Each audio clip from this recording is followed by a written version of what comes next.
The president of Cameroon's Professional Transporters Network, Moise Vokeng, has been trucking goods to Chad and the Central African Republic for more than 10 years. It's never been easy, he says, adding that the African Continental Free Trade Area in place since January 2021 hasn't made any noticeable improvement. Vokeng says African countries have been slow to cut bureaucracy and improve poor transport links.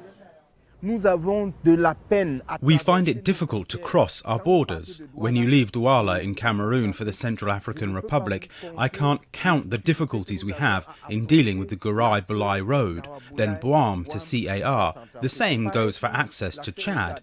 There are so many requirements that we realise that free trade is not yet effective. The World Bank says 84% of African trade is with partners outside Africa. The World Bank says once implemented, the duty-free continent-wide deal will boost intra-African trade, create jobs, and lift 30 million Africans out of extreme poverty. The bank's chief economist for Africa spoke on the Continental Free Trade Agreement in June at an Africa CEO forum in Abidjan. It is important to recognise the effort that African leaders have made to enable the African Continental Free Trade Area to start up.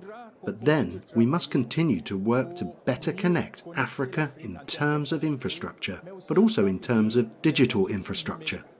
Pan-African companies say improving intra-African trade is a challenge that offers great potential for economic independence.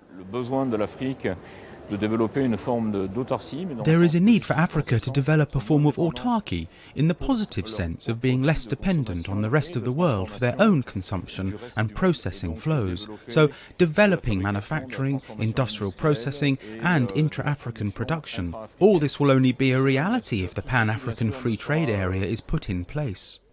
More than 40 African countries have ratified the African Continental Free Trade Area.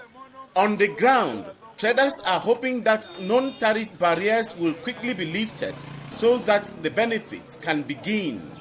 For Anne Zwanke in Abidjan, Ivory Coast, Moki Edwin Kinzeka for VOA News.